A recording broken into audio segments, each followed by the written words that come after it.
सोचिए गवर्नमेंट किसी डिपार्टमेंट में नए पोस्ट क्रिएट करना चाहती है या एग्जिस्टिंग एस्टैब्लिशमेंट में चेंज लाना चाहती है।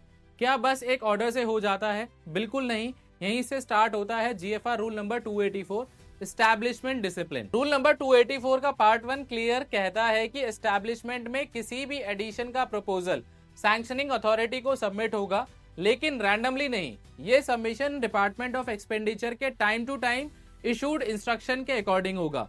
मतलब हर प्रपोजल स्टैंडर्डाइज्ड फाइनेंशियल स्क्रूटनी के थ्रू जाएगा। अब रूल नंबर 284 का पार्ट 2 डिटेल में बताता है कि अगर नया पोस्ट क्रिएट करना है या एग्जिस्टिंग एस्टैब्लिशमेंट रिवाइज करना है तो प्रपोजल में क्या क्या मैंडेटरी डिटेल्स होनी चाहिए। सबसे पहला, प्रेजेंट कॉस्ट क्या है एग्जिस्टिंग एस्टैब्लिशमेंट का, यानी करंट फाइनेंशियल बर्डन क्लियर होना चाहिए। दूसरा, प्रपोज चेंज का कॉस्ट इम्प्लीकेशन। इसमें डिटेल होगी प्रपोज पोस्ट का पे, अलाउंसेस और रिलेटेड फाइनेंशियल इम्पैक्ट। तीसरा, फ्यूचर लायबिलिटीज का कैलकुलेशन।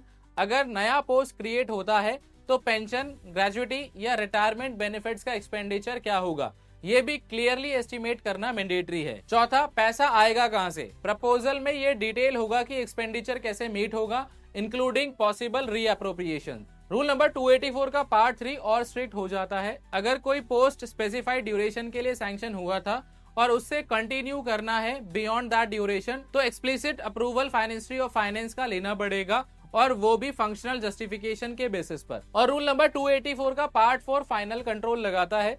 अगर किसी एग्जिस्टिंग पोस्ट के अम्यूलमेंट्स बढ़ाने का प्रपोजल है तो वो भी मिनिस्ट्री ऑफ फाइनेंस को अप्रूवल के लिए रेफर होगा।